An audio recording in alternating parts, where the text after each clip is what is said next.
Look at the sheer density of Tokyo at night. You are seeing the geography of a metropolis built to hold nearly 40 million people. Moving that many people requires an underlying circulatory system. The Tokyo Metro runs on more than 100 interlocking lines, transporting an astonishing 40 billion passengers every single year. Laying down tracks took decades. Engineers carved routes through dense pre-existing neighborhoods, bridged rivers, and negotiated steep hurdles to secure every inch of land. Overcoming those physical constraints makes the finished Tokyo Metro a masterpiece of civil engineering. Every railway balances cost, speed, and resilience. Direct lines between every city are fastest, but overload budgets.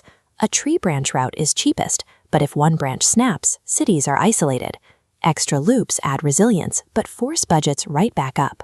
Finding the exact middle ground between cheap, fast, and sturdy, while physically routing around mountains and buildings, is a grueling puzzle.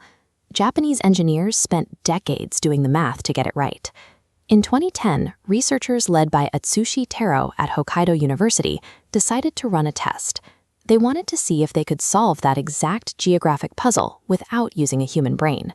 They built a physical map inside a petri dish. They took oat flakes and arranged them exactly like Tokyo's main cities and railway stations.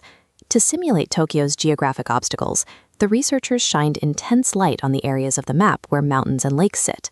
The organism they were using instinctively avoids light. They dropped their test subject right into the center of the dish.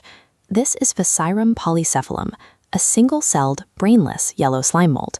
Initially, the yellow mold simply expands in all directions, blindly spreading across the dish in search of food. At this stage, it is a mess of disorganized biological growth. There is no plan here, which makes sense, because a single cell doesn't have a nervous system to calculate geometry. But after about 26 hours, the organism shifts behavior. It stops spreading and begins operating on pure physical feedback.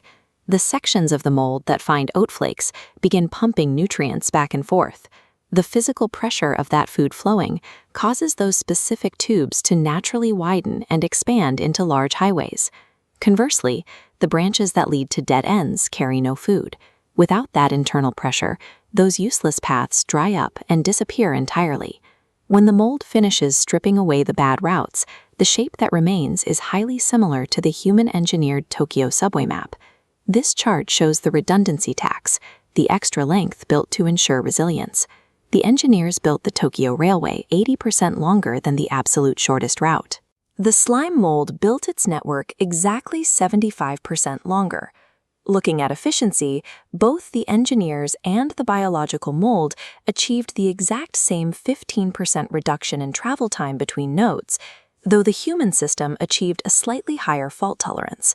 These identical data points confirm that the slime mold independently executed the same mathematical decisions as the engineers, guided purely by the physics of the system. When this research was published, it sparked headlines claiming a slime mold is better at building railroads than people. That is a complete misunderstanding of the data. The true discovery is that if you subject human intellect and a brainless cell to the exact same geographic constraints, both are forced to arrive at the exact same answer. Once you mathematically balance cost, speed, and resilience against physical obstacles, all the inefficient designs automatically fail. You are left with one highly specific, branched structure. Ernest, the Tokyo subway layout represents a universal mathematical blueprint for efficiency, a design that emerges naturally whenever these specific variables are in play. Finding solutions to human problems by observing nature is called biomimicry. It allows engineers to bypass years of trial and error by copying nature's pre-calculated answers. Japan is famous for this. The sleek aerodynamic nose of the Shinkansen bullet train was modeled directly after the beak of a kingfisher bird to reduce noise and air resistance. Now, computer scientists are taking the algorithms derived from this exact slime mold experiment to solve severe technical hurdles, like the traveling salesman problem, one of the hardest optimization puzzles in mathematics. This biological feedback loop is currently being used to design the routing for modern delivery drones and to map out self-healing Wi-Fi mesh networks that automatically reroute themselves when a specific link breaks.